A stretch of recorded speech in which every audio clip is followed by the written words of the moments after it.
It's 5:45 p.m., which means it's time for BC TV's Nightly News Roundup. I'm tonight's host, Roland Boyden, and this is 5:45 Live. Tonight, who's still missing in Brattleboro? What Welsh had to say when he dropped in on town manager Barb Sondag? Why Brattleboro is dry is the message from local businesses. When and where to find us live, broadcasting downtown from Main Street, and more. And remember, we do this all in 15 minutes, so stick with us.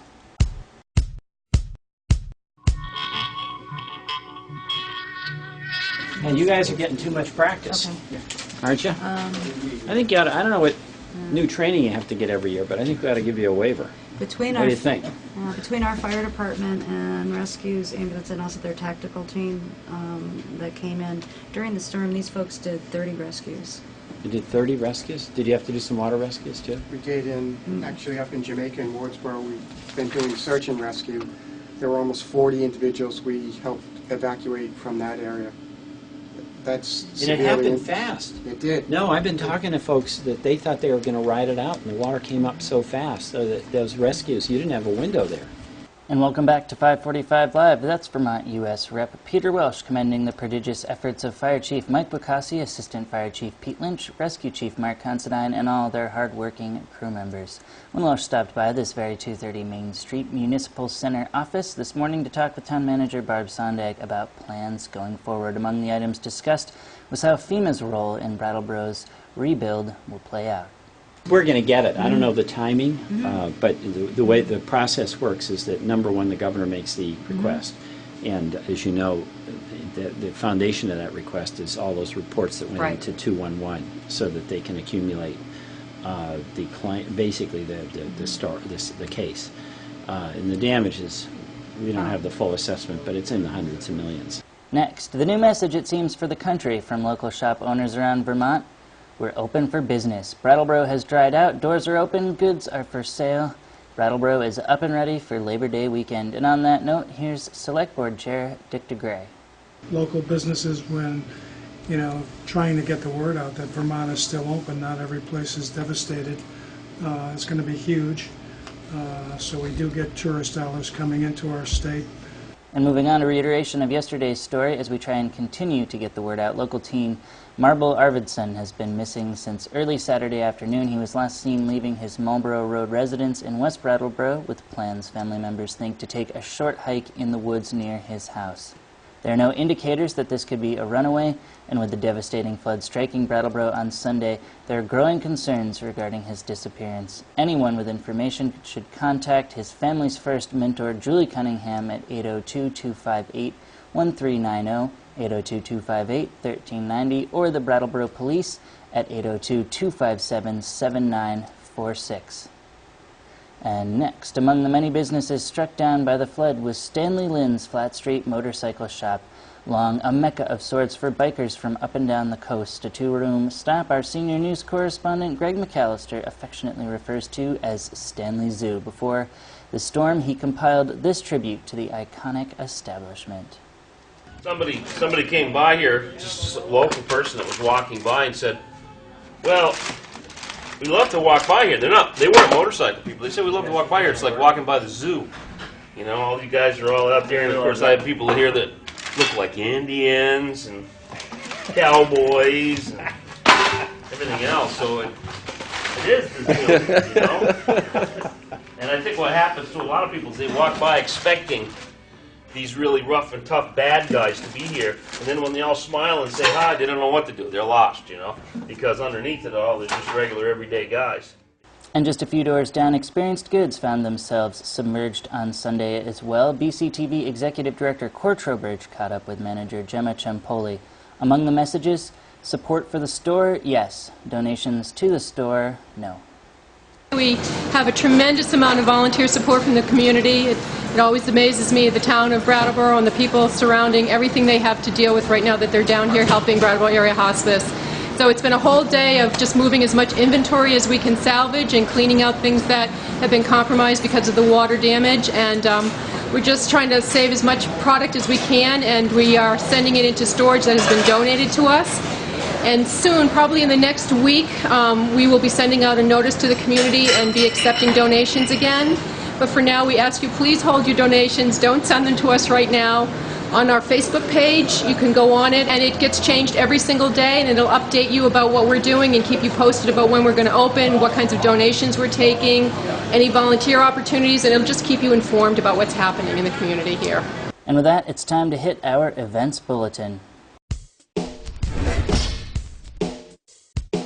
All right, and with our calendar, it's time to just check in on the many things going on around town. We'll start with the latest we've got on the road closings. But first, the headline news for our calendar department, 545 Live, will be broadcasting live from downtown Brattleboro tomorrow during Gallery Walk. We'll have the whole set out in front of KeyBank for our regularly scheduled program starting at 5:45 p.m. sharp. And now to the roadways. Governor Shumlin announced on his Facebook page today a new link for Vermonters to keep tabs on all the latest information on the map. We'll post a link on our Facebook page and put it up right here on the bottom, as my graphics team is doing at the moment. Keywords: crisis landing, Vermont, and flooding. And we'll let's just quickly take a look at what's going on here with this roadway, because it's some pretty cool stuff. Now you can see they've got a key over here on the right to kind of take a look at, you've got bridges closed, bridges open, dry versus normal for the actual roadways. And then if you go in, you can actually click on each strip. So if we look here, we've got a road that's listed as being wet, Route 9 in fact. Click on it, and it's going to tell you that it has one lane open, whereas if we go over here and click on Route 100, you're going to see that the status is road closed. So you can keep track, and they're updating it to the minute, we're told. So a good opportunity to take a look at what's going on with the roadways in the state. That being said, we'll still try and blast you with the information that we've got. 91 from Walpole to Rockingham has been reopened. In South Newfane, Dover Road is closed from the covered bridge to Dover for an indefinite period of time. Rock River Bridge in Newfane is still closed, and officials say repairs are likely to be long-term, so please use the detour. And big news, just a day after Google Earth deleted Vermont Route 9 from its maps, the road has reopened west through Wilmington. Except from the Sunset Lake Road Junction in West Brattleboro through the North Pond Road Junction in Marlboro. It's been reopened as a one-lane road from North Pond Road in Marlboro through Marlboro Center, where it hits 2 lanes again all the way to Wilmington. 9 from Wilmington to Bennington, though, is unfortunately still closed indefinitely, the word they're using. Next, Auger Hill Road in Marlboro is still closed, with 4 out of 4 bridges destroyed. Route 100 from Wilmington Center to Butcherd Road north of Sitzmark Golf Course is still closed as well, with the B31, 51, and 53 bridges out. And moving on with the calamity in town, our calendar coverage has gone by the wayside, but there's still just a slew of local events going on in town. And as Dick DeGray prompted earlier, now more than ever is the time to get out and support local businesses and organizations. So let's get right into the calendar. For starters, on the calendar is Gallery Walk tomorrow. Downtown is open and ready for business. That's the main thing on our calendar. And Friday, Candle in the Night is hosting an art opening for Marcia Hewitt and her polychrome wood sculpture. That starts at 5:30 p.m. at their downtown location just north of the River Garden. And the Guilford Fair Friends of Music concert and 250th anniversary Committee Square Dance is still on this weekend as well. Also this Saturday, NEYT is in fact opening its doors for a concert with Tony Barrand and John Roberts this Saturday night at 7:30 p.m. Remarkable work for a theater standing in the middle of a lake not long ago. Cor Trowbridge was busy today as she caught up with NEYT Technical Director Rick Barron. We have a Tony Barrand and John Roberts concert here tonight on Saturday night at 7:30, which was a long-standing arrangement with them. This is a rental of 2 good friends of ours. And they will be telling the story of Noah's flood as part of it is a narrative that they do. And our classes start, our first rehearsals start on the day after Labor Day. Lillian Hellman's The Children's Hour. And classes start the following week as scheduled. All classrooms are fine, all dry, no problems. And we will be fully in business by the middle of next week. Next, also this Saturday, WVEW 107.7 FM, Brattleboro Community Radio, is hosting a benefit for victims of the flood. And here's the press release for that I spent the afternoon memorizing. Boston bands Mission Creep and Aja, the Turkish Queen, bring their special brand of folk psych go-go jazz to the River Garden to help the rebuilding efforts of WVEW, which was devastated by the Brooks House fire in April, plus DJ Damian Gregory, spin surf, psych, jazz and funk, visuals by Fergus. There you go, that event starts at 7 p.m. this Saturday at the River Garden in downtown. And with a boatload more events, we just don't have time to cover them all, so you should do what we do when we need to find out what's going on and head to ibrattleboro.com, where their calendar section is updated regularly by residents and organizations from all around the community. And if we missed your event or you want more coverage than just me yammering away at you, then email me, roland@brattleboro.tv.org.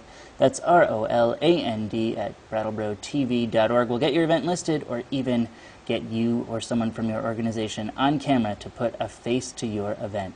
And with that, it's time to hit our BCTV Schedule Quick Glance. The Quick Glance is my daily opportunity to shamelessly plug what's coming up here on BCTV on both our Comcast cable channels 8 and 10. Let's get into it and start with Channel 8. Tonight at 6, it's in a matter of minutes, the Pulse of Brattleboro from the last Gallery Walk plays, followed by the Guilford 250 Blitz we have going on with the Big Parade and Equestrian Drill playing back-to-back. That starts at 8 p.m. And over on our Government and Education sister channel, there's quite a lot of Irene-related programming running on BCTV, and not all of it is soaked in water.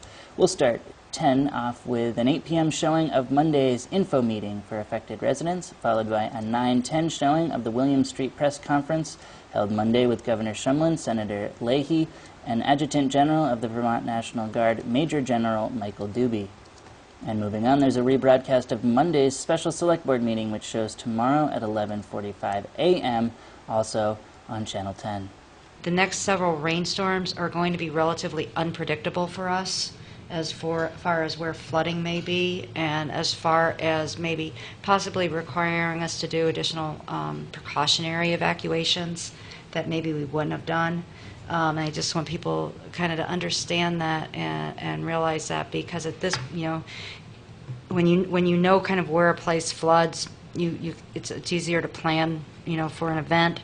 And at this point, we don't really know the brook as well as we thought we did, or as we used to. And so, I would let people know that there's a possibility that we're going to have some issues.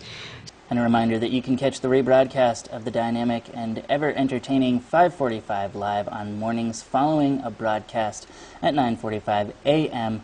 on BCTV Channel 10, just 2 spots up the dial from where you're watching right now. And as always, you can find schedules updated to the minute, along with live streaming and video on demand for all local programming, all at brattleboro.tv.org. And that's a full lid, everybody.